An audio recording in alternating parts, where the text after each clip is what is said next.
Bonjour, je suis Franck Chevalier de Paysages Fertiles.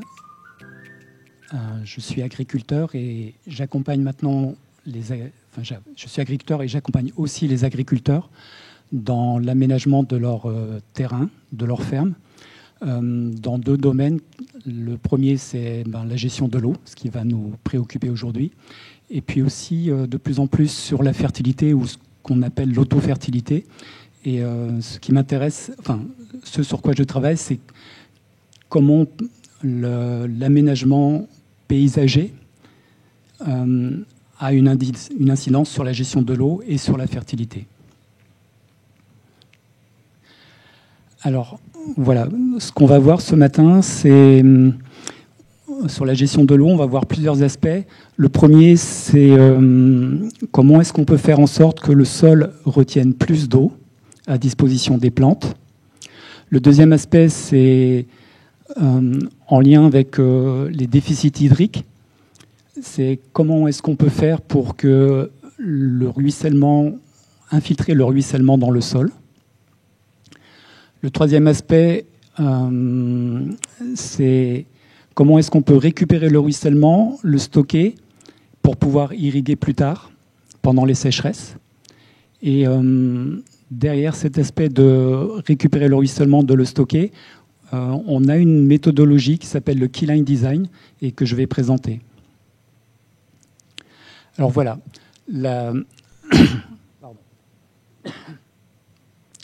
la première chose, c'est sur la capacité du sol à retenir plus d'eau. En fait, on a trois paramètres qui jouent sur cet aspect-là. C'est d'arriver à avoir un sol qui soit bien structuré, profondément structuré et riche en matière organique. Et là, sur la photo, vous avez deux profils de sol qui ont été faits sur une ferme australienne à 10 ans d'écart. Et l'agriculteur a réalisé en 10 ans, il est passé du sol qu'on a sur la gauche à celui qui est sur la droite.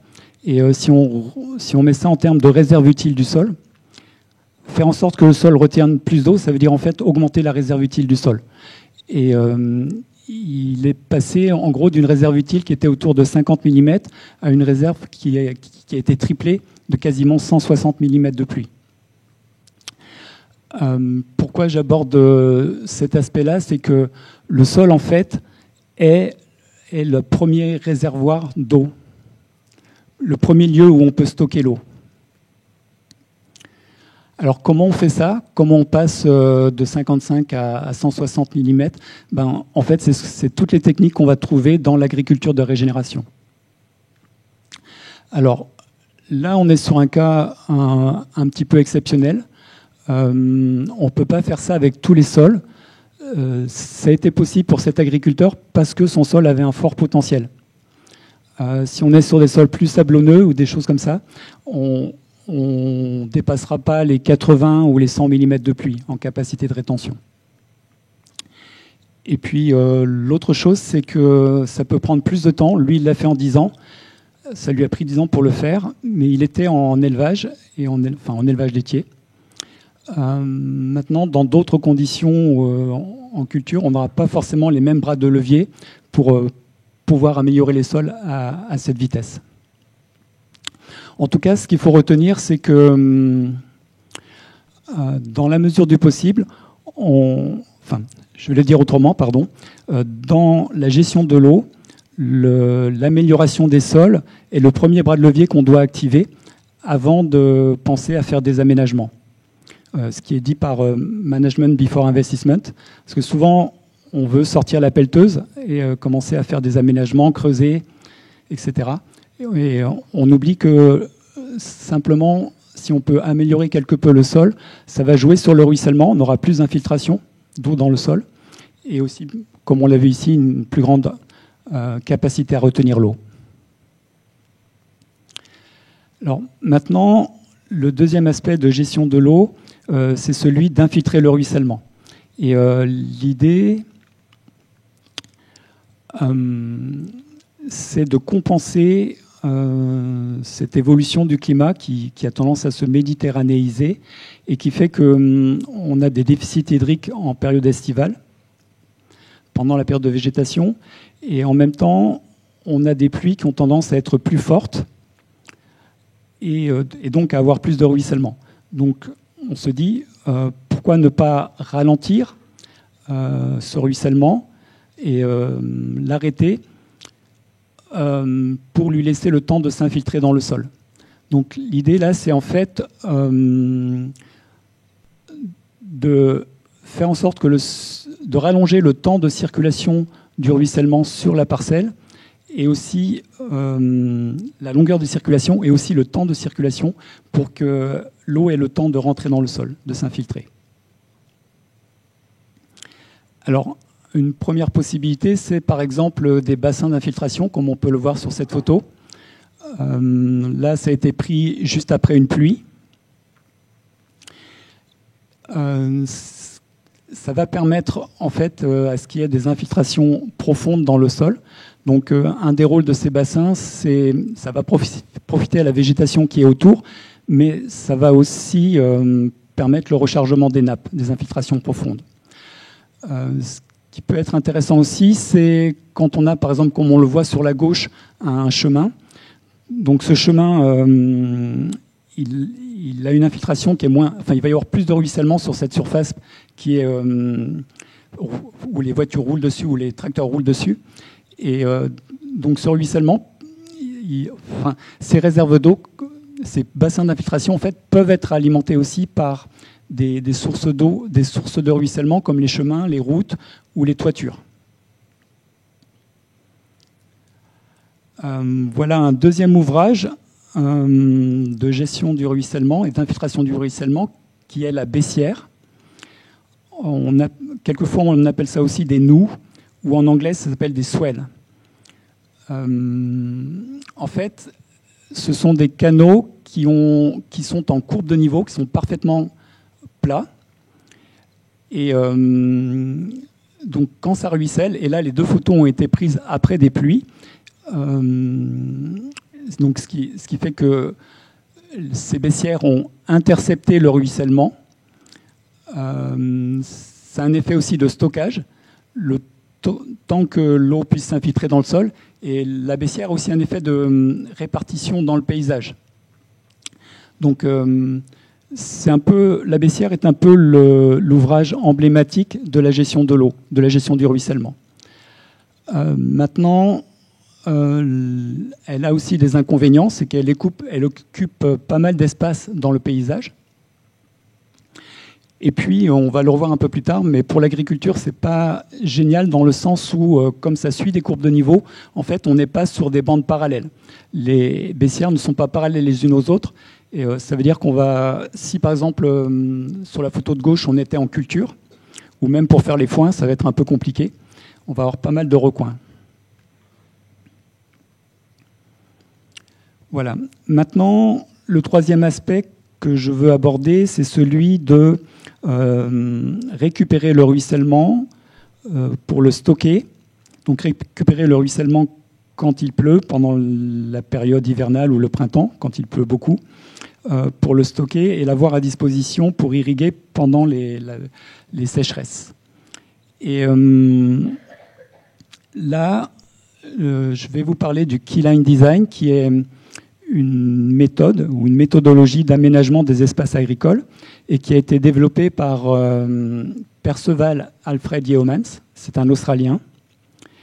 Et ce qui a poussé Yeomans à mettre au point cette méthodologie, c'est qu'en Australie, ils connaissent un climat erratique, comme on le connaît depuis quelques années, depuis beaucoup plus longtemps. Et Yeomans a mis ça au point dans les années 40-50 du siècle dernier. Et à cette époque, en Australie, ils avaient déjà des variations de pluviométrie qui pouvaient aller de, par exemple, 200 mm une année à 1200 l'année suivante.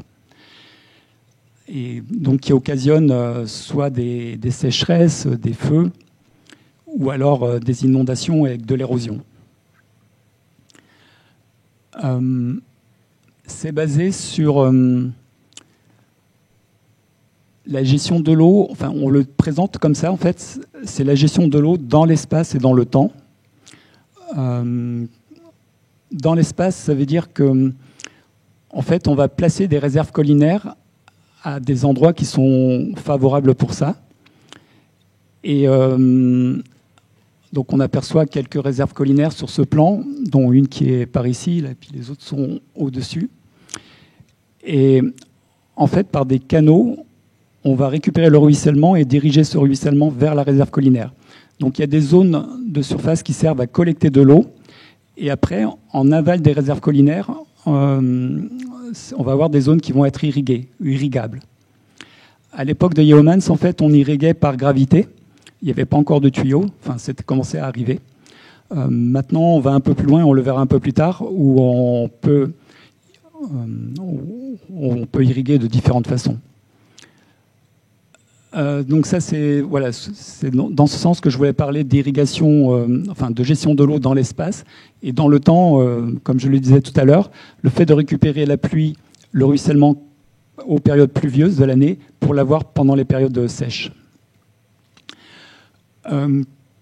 Quand on veut aménager sur des surfaces qui commencent à être assez importantes, en fait, c'est plus facile de le faire à partir de plans, et on travaille avec des courbes de niveau. Donc, comme on l'a sur cette diapo, ça ressemble en quelque sorte à des cartes IGN qui sont superposées à une photo satellite, mais qui sont plus précises que les données qu'on avait. Ce que je veux dire, c'est que en fait, l'IGN actuellement nous met des données disponibles beaucoup plus précises, et il faut faire un petit travail de cartographie avec, par exemple, un logiciel libre comme QGIS pour mettre en apparence ces courbes de niveau. Alors, voilà. Donc, Yeomans, il nous a laissé aussi cette échelle de la permanence, ce qui est une aide pour l'aménagement des espaces agricoles et pour placer les éléments, les infrastructures du paysage agricole. Ça va des éléments qui... Voilà, je vais le dire autrement. En fait, on commence par étudier le climat, parce que le climat, en fait, c'est lui qui va nous donner les règles du jeu. Selon la pluviométrie, selon quand la pluie tombe, les températures aussi, le vent, l'évapotranspiration. En fait, on a besoin de regarder la pluviométrie, la pluviosité, c'est-à-dire la répartition de la pluie sur l'année, et l'évapotranspiration pour pouvoir décider de comment on va gérer l'eau après. Le deuxième point, c'est la topographie, donc le relief des parcelles qu'on aménage, qui va nous donner comment l'eau, le ruissellement s'écoule sur ces terrains-là. Et on le dit de cette façon-là, en fait, l'étude de la topographie, c'est le terrain de jeu. Je parlais du climat en disant que le climat, c'est lui qui donne les règles du jeu. Et en fait, la topographie, c'est le terrain de jeu, entre guillemets. Et donc, c'est les deux premiers points qu'on a besoin d'étudier pour pouvoir s'intéresser à la gestion de l'eau. Et l'eau arrive en troisième. Et en fait, elle arrive avant les chemins ou avant les arbres, les boisements, la végétation ou jusqu'au sol, parce que c'est elle qui est la plus contraignante. L'eau est soumise à la gravité. Et en fait, on commence par elle. Arrivent après les chemins. Et en fait, les chemins, par exemple, ils peuvent être abîmés par l'eau, érodés par l'eau. Et donc, en fait, quand on veut placer les chemins, il faut d'abord s'être occupé de l'eau avant. Et pour s'occuper de l'eau, on a pris en compte la topographie et le climat. Donc, ce que je suis en train de vous dire, en fait, c'est que quand on fait un plan d'aménagement, comme on l'a vu sur la diapo précédente, on va commencer, après avoir étudié le climat et la topo, on va commencer par l'eau, par les chemins, etc. Et c'est en quelque sorte comme des couches de calque qu'on met les unes sur les autres sur le plan de base. Alors pourquoi le sol arrive en dernier? En fait, c'est parce que c'est l'élément le plus fragile. On dit que le sol peut disparaître plus vite qu'un piquet de clôture en châtaignier ou en acacia met de temps à pourrir. En fait, c'est même beaucoup plus rapidement parce que, je ne sais pas, si je prends l'exemple de la région de Montpellier, par exemple, où on peut prendre 200 mm de pluie en une nuit. En fait, en une nuit, on peut très bien perdre la terre arable d'un sol, d'une parcelle. Mais le sol arrive aussi en dernier parce que, en fait, dans la construction des sols, si on a la construction du sol sera beaucoup plus facile et rapide si on a aménagé le paysage et en tenant compte des éléments précédents.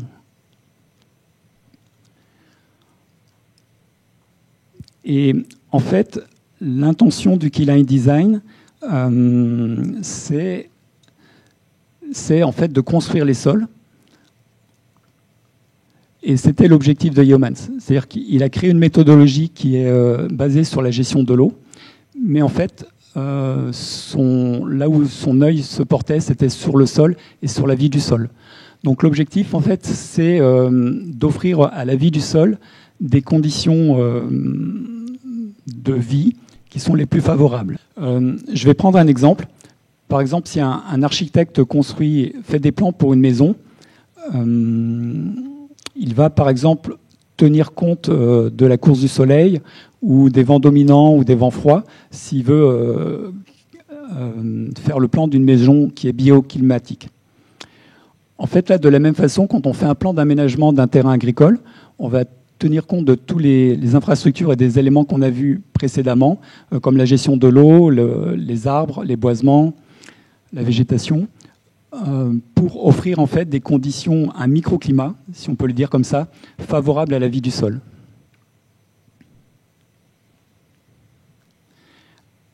Alors, dans cette gestion de l'eau, de récupérer le ruissellement et de le stocker, sur cette photo, par exemple, on a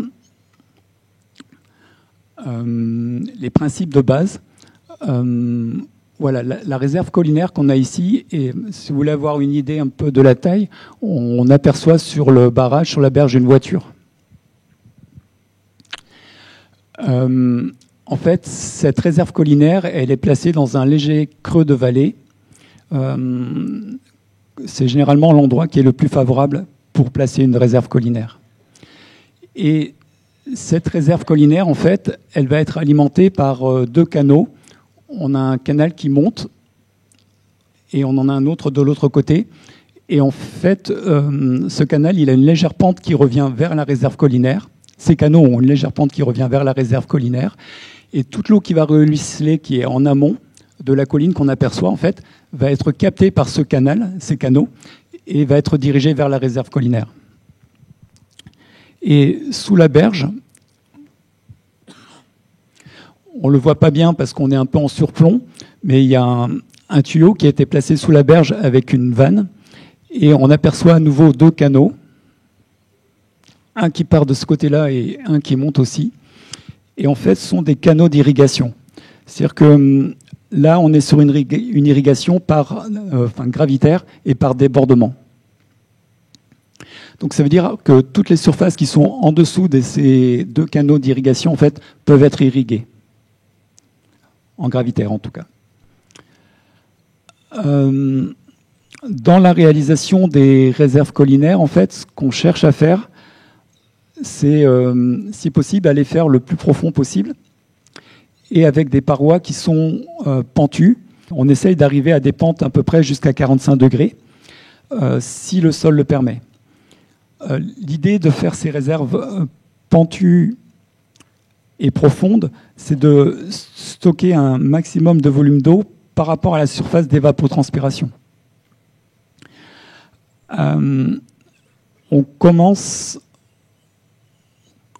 avec la méditerranisation du climat que l'on observe actuellement. On commence à avoir des évapotranspirations, on les avait déjà dans le sud de la France, où on dépasse les 1000 mm.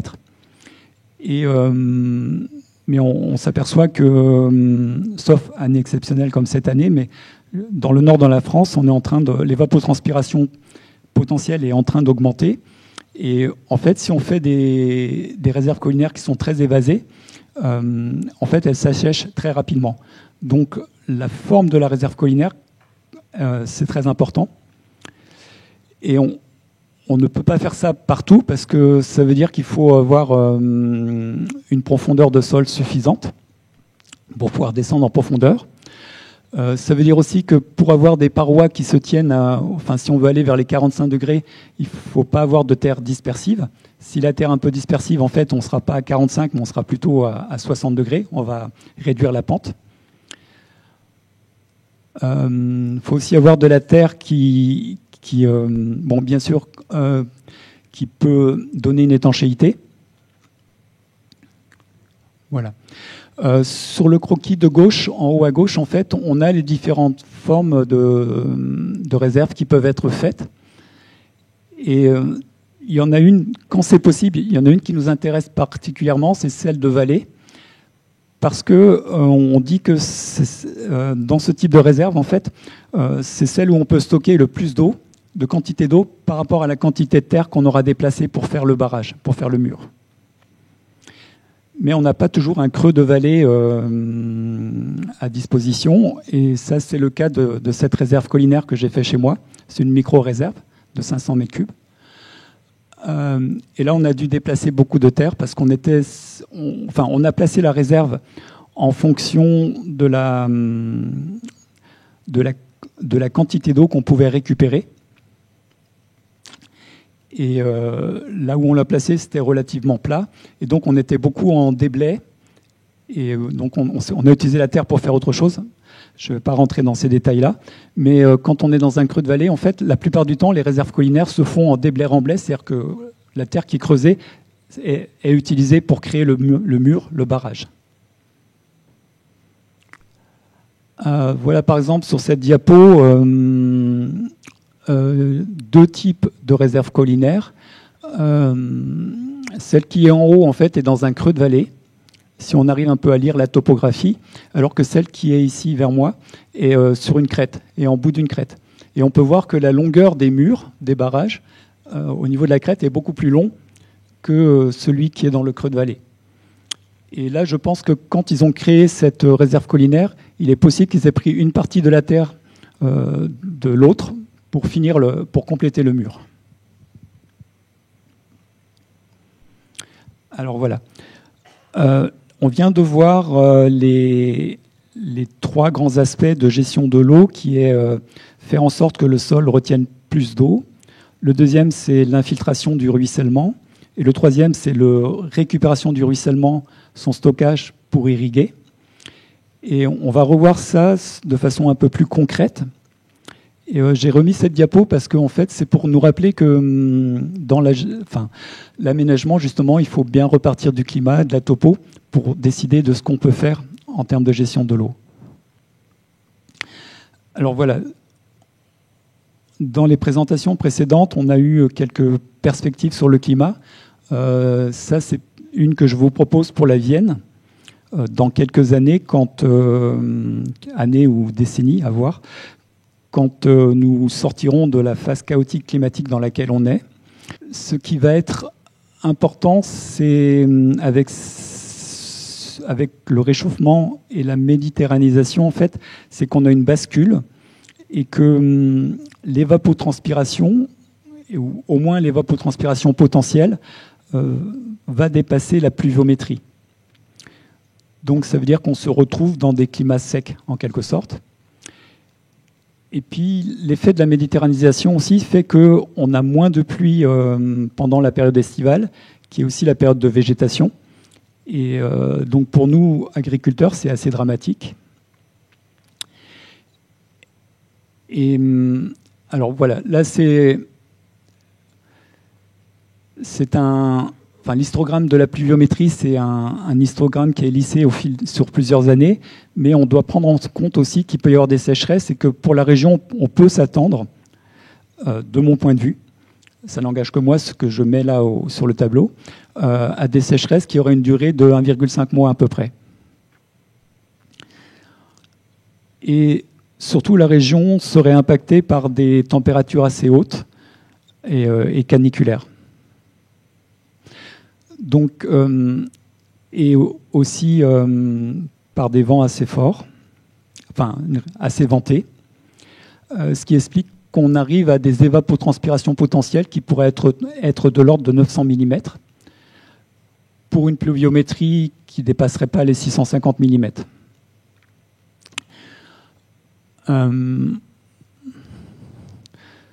Donc, voilà, ce schéma, en fait, c'est pour essayer de voir à quelle période on est en déficit d'eau et à quelle période on en a. Parce que ça va être un élément qui va nous aider à prendre des décisions sur comment on peut gérer l'eau derrière. L'autre point que je fais apparaître sur ce diagramme, c'est le premier aspect qu'on a vu là, c'est la capacité du sol à retenir l'eau. Et on peut voir que sur les 3 lignes qui sont en pointillé, en fait, celle qui est la plus au-dessus, en fait, ça traduit l'activité biologique du sol. Et quelque part, pour tout ce qui est les cultures ou la production d'herbes, elle est assez proche en proportion de cette courbe d'activité biologique.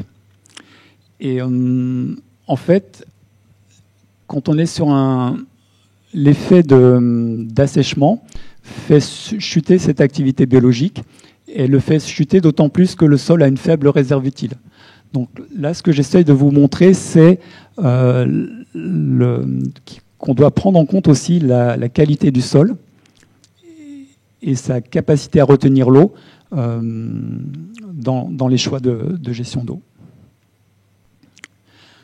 Alors, on va repartir sur le troisième aspect qui est stocker et récupérer le ruissellement. Et comment on fait concrètement pour faire ça? Et en fait, on a besoin de faire une lecture de paysage et de repérer comment l'eau s'écoule dans le paysage, où sont les crêtes, où sont les vallées, les bassins versants. Et voilà, j'ai fait ça pour des terrains qui sont situés à l'ouest de Châtellerault, comme exemple, et sur le finage d'une commune. Et j'ai essayé de repérer un bassin versant. Alors, voilà, on travaille avec les courbes de niveau, c'est ce qu'on disait tout à l'heure. Donc ça, c'est des courbes de niveau qui ont été créées à partir de données que l'IGN nous met à disposition maintenant, et qui sont faites à partir d'observations qu'on appelle LIDAR. Et donc, une des premières choses qu'on a à faire, c'est, à partir de la courbe de niveau, comme si c'était une carte IGN en quelque sorte, superposée à une photo satellite, c'est de repérer où sont les crêtes, et c'est ce qui est en rouge. Et donc, la grande crête qui fait tout le tour, là, c'est la crête principale. Et après, on va trouver des petites crêtes secondaires. Et en bleu, ce sont les vallées qui sont indiquées, avec une vallée principale et des ramifications de vallées secondaires. Et donc ça nous donne un grand bassin versant qui fait à peu près 1600 hectares. Et à l'intérieur, il y a des petits bassins versants.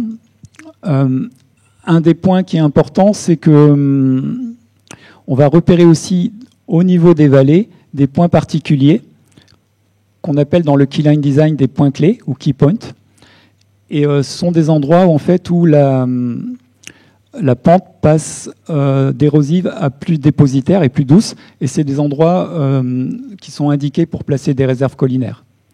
Alors voilà deux situations, en fait, avec à gauche 3 réserves collinaires qui sont placées assez haut dans le paysage. Et à droite, un choix qui a été fait de faire une seule réserve collinaire, plus importante, mais plus bas dans le paysage. Alors voilà, ça c'est juste pour dire une information que je n'avais pas dit au préalable, c'est qu'un ordre de grandeur pour donc ça va être des réserves collinaires qui vont un peu similaires à celle-ci, mais en taille plus importante. Avec des canaux qui récupèrent l'eau et qui ramènent l'eau vers la réserve principale. Et l'ordre de grandeur pour la pente de ces canaux, c'est de l'ordre de 1 mètre pour 300 mètres. Et voilà, ce qui nous intéresse en fait, c'est ça, c'est la surface qui peut être irriguée à partir de ces réserves collinaires. Et ce qu'on essaie de faire dans le keyline design, en fait, c'est de placer les réserves le plus haut possible dans le paysage, et pas forcément des réserves très importantes, de façon à avoir une surface irrigable, et ici en gravitaire, qui est plus importante. Une autre possibilité, pour augmenter la surface irrigable, en fait, c'est de fonctionner avec un château d'eau. C'est-à-dire qu'ici, il y a un château d'eau qui a été placé sur la crête, qui est le point le plus haut du paysage, et qui est rempli. Bon, là, il faut une pompe pour l'alimenter. Mais à partir de là, après, on augmente la surface qui est irrigable est beaucoup plus importante. Par contre, là, j'ai mis ce qui était irrigable à 2 bar 5 ou à 3 bar 5.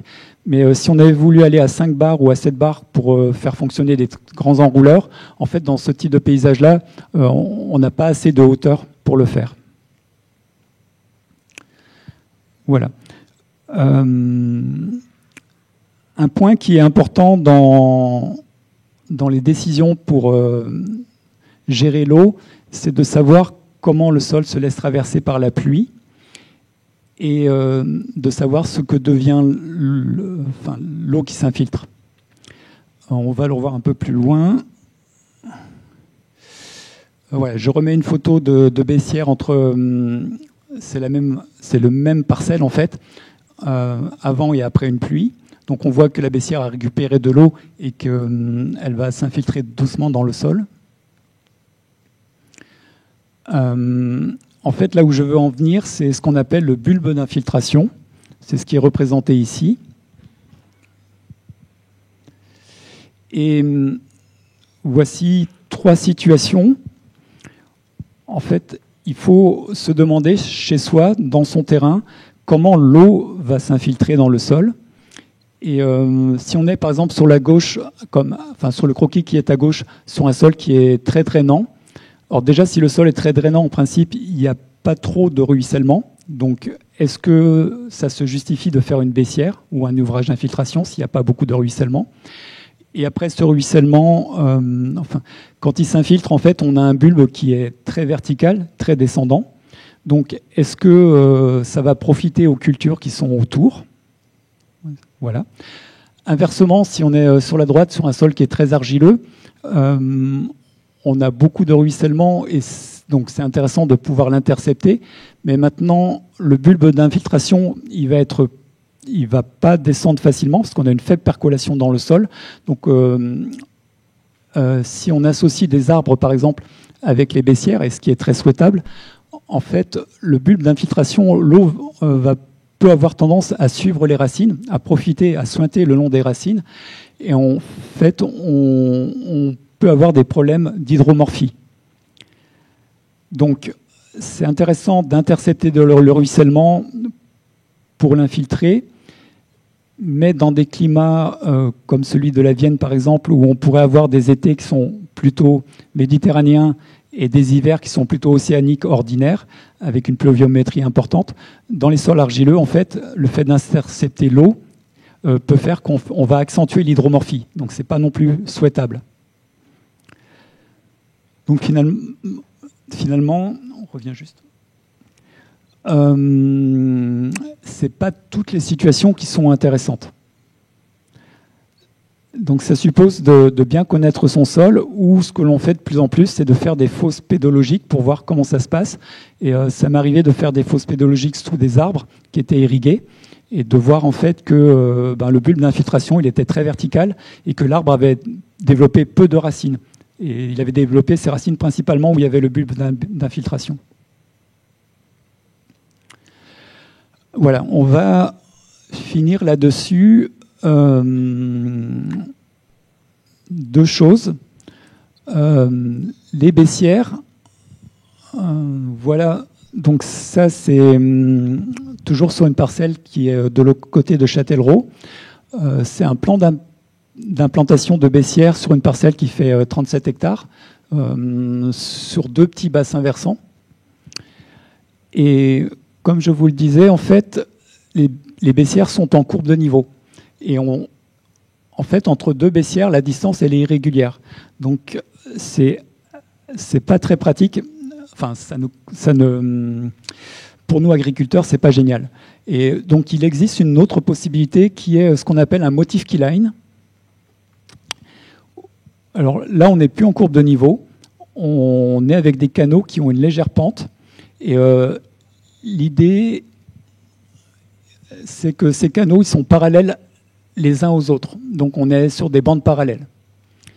On va le voir après. Et donc il y a deux principes dans le motif keyline. C'est de diriger doucement l'eau des creux vers les crêtes. Naturellement, l'eau, quand elle ruisselle, elle s'accumule dans les creux de vallée. Et là, en fait, on fait des canaux, comme on le voit sur la diapo, qui penchent légèrement en allant vers la crête. Et donc, le motif keyline, en fait, répartit l'humidité dans le paysage. Donc, pour avoir un motif keyline, c'est la première condition, c'est d'avoir ces petits canaux qui vont diriger doucement l'eau du creux vers la crête et où l'eau va s'infiltrer au fur et à mesure qu'elle va en direction de la crête. Et la deuxième condition, c'est que ces canaux, ils sont parallèles les uns aux autres, donc ce qui nous permet de travailler comme en agroforesterie, en fait en bande parallèle. Et la plupart du temps, en fait, ce qu'on fait, c'est qu'on associe des lignes d'arbres aux canaux. Là, on n'aperçoit pas les canaux parce qu'ils sont cachés par les lignes d'arbres. Alors, voilà un exemple de motif keyline. On va passer. Voilà, sur une jeune plantation d'arbres, on voit ces canaux. Dans le motif keyline, ce qui est intéressant, c'est qu'on peut faire des canaux qui sont plus petits.